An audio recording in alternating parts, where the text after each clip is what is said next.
بسم الله الرحمن الرحیم. د محمد بن قاسم داستان درنو اوریدونکو 12مې برخې ته مو هرکلی کوم. قزاق لوټماران.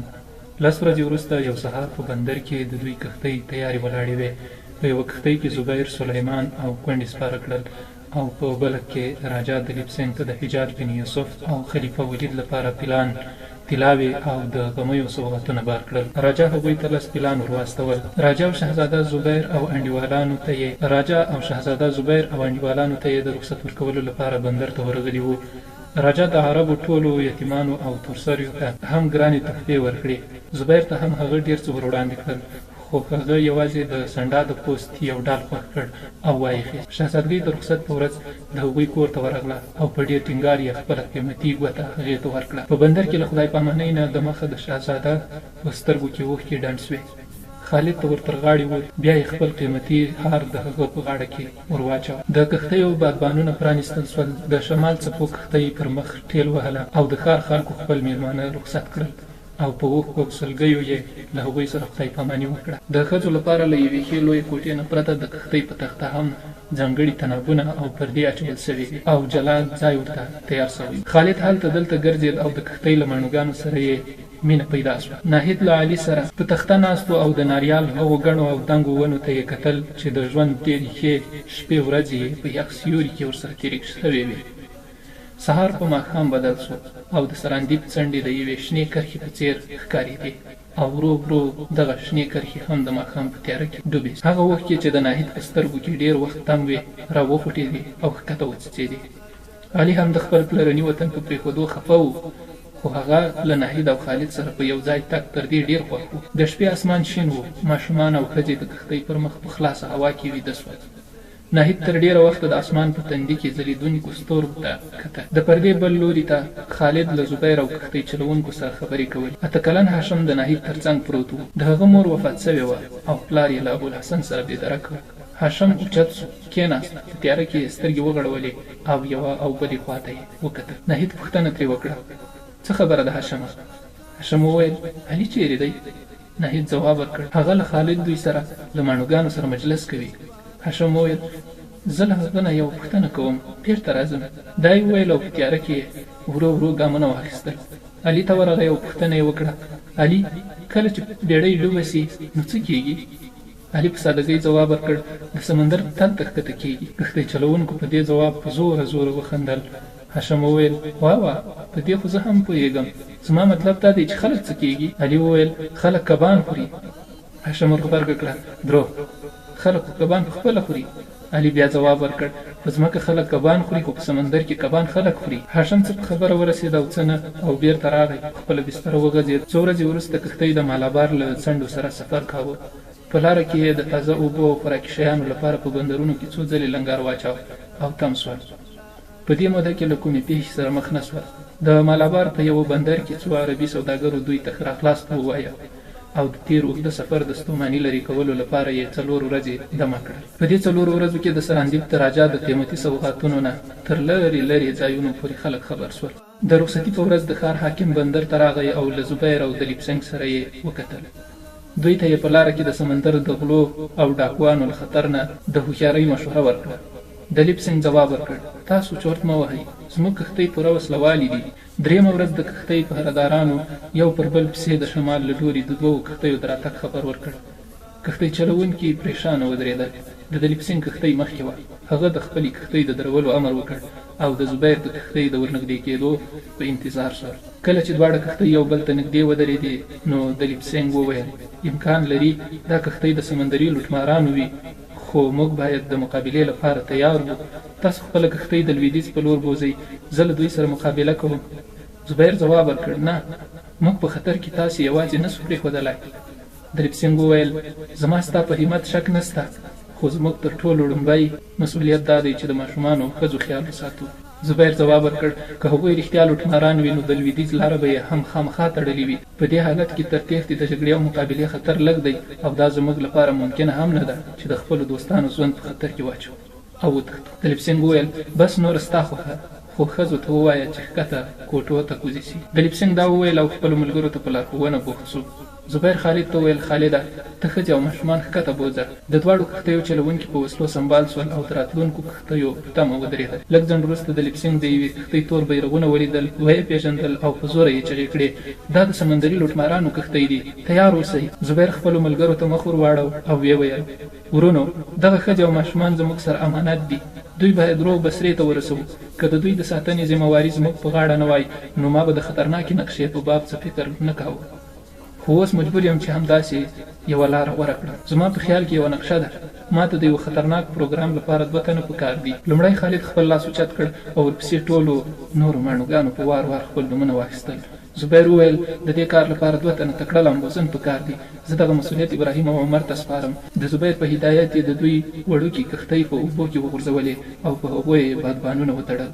د لیپسینګ په کښتۍ کې د پیلانو لپاره وچ واښه وو، له هغو نه یې وري وتړل او په کښتیو کې یې بار کړل. ابراهیم او عمر بل سوي مشالونه ورسره واخیستل او په کوچنیو کښتیو کې سپاره شول.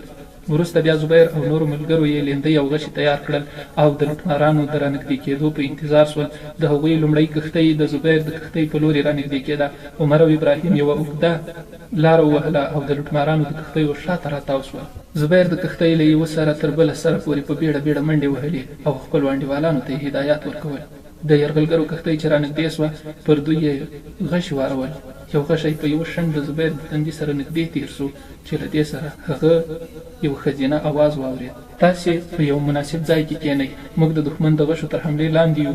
زبیر شاته وکتل. ناهید لیندۍ او غشي په لاس کې ولاړه وه، له سترګو نه پرته یې نور مخ په نقاب کې پټ و. زبیر وویل ته دلته څه کوې؟ ځه لاندې کوزه سه. ناهید په ډاډمنه لهجه ځواب ورکړ تاسې زما فکر پرېږدئ، زه غشي ویستلی سم. دا یې وویل او بیا وړاندې د یوه سپاهي تر څنګ کېناسته. تر لږ ځنډ د غشو جګړې دوام وکړ. لوټماران نور هم رانږدې سول او بل سوي غشي یې وویستل. ابراهیم او عمر د زبیر له لارښوونې سره سم خپلې کښتۍ د لوټمارانو د کښتیو خواته پرېښودې او چې هغوی ته ورسېدل کښتۍ کې انبار وښو ته یې اور واچاوه او دوی په اوبو کې ځانونه واچول. لوټماران کمندونه په لاس او د زبیر کښتۍ ته د ورختلو په حالت کې وو چې ناڅاپه یې تر شا لمبو ورخطا کړه.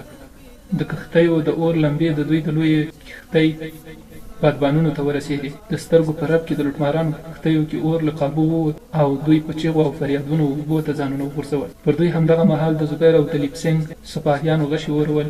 زبیر چې د لوټمارانو یوه د اور په لمبو کې ایساره کښتۍ د خپلې کښتۍ خواته د نږدې کېدو په حال کې ولیده. د اور خطر نه د ژغورنې په خاطر یې د لنګر د اوچتولو امر وکړ، خو په دې موده کې 8 تنه غله په کمندونو د زبیر کښتۍ ته په ورختلو کامیاب شول.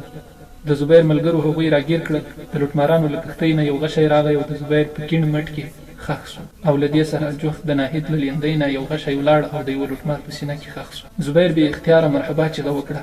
ناهید مخ ور واړاوه، هغه ته یې وکتل.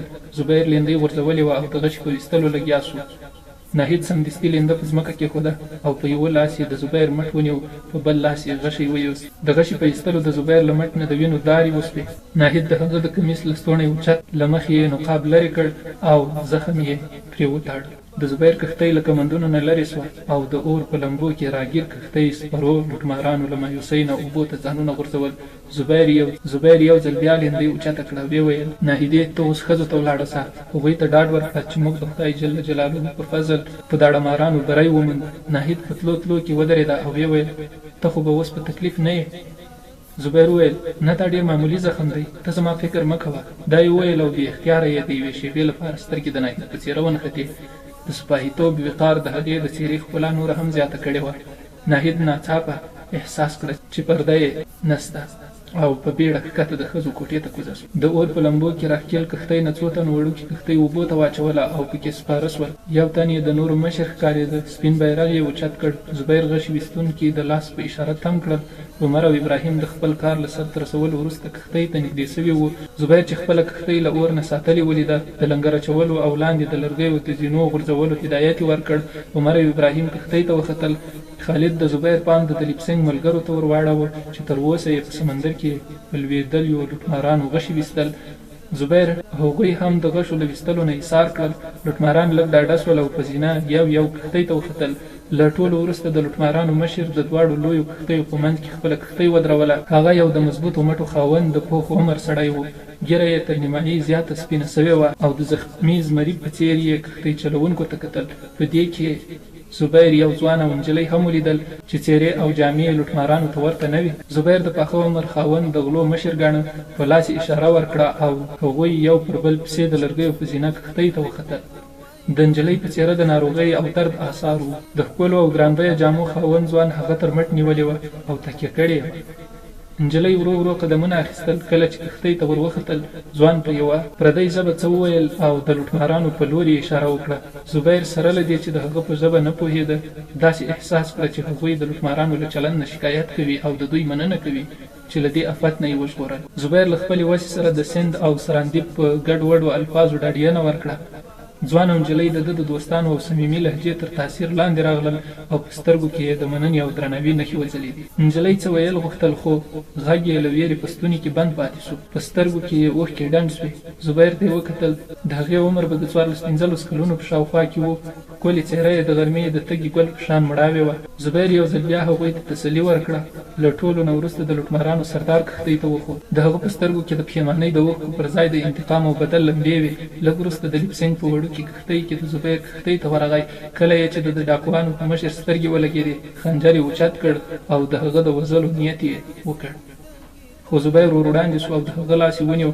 د لیپسینګ چې د زبیر له ستوني په وینو سور ولید، پوښتنه یې وکړه، ته ټپي سوی یې؟ زبیر په بې پروایي ځواب ورکړ، دا وړوکی یو معمولي زخم دی. هغه د ښکلو جامو ځوان څه وویل او د لیپسینګ پام یې ځان ته ور واړاوه. دواړو له یو بل سره خبرې پیل کړې. وروسته د لیپسینګ د لوټمارانو له مشر سره هم تر خبرو وروسته په عربي زبیر او د هغه نورو ملګرو ته وویل، په کښتۍ کې یو صندوق پروت دی، هغه را وخیژوئ. څو تنه ورښکته شول او د لرګیو صندوق یې له وړوکې کښتۍ نه خپلې کښتۍ ته اوچت کړ او کله یې چې د صندوق سر اوچت کړ، ټول حیران شول. صندوق له طلا او جواهراتو نه ډک و. د زبیر په پوښتنه د لیپسینګ له ځوان نه پوښتنه وکړه او ځوان خپل داستان پیل کړ.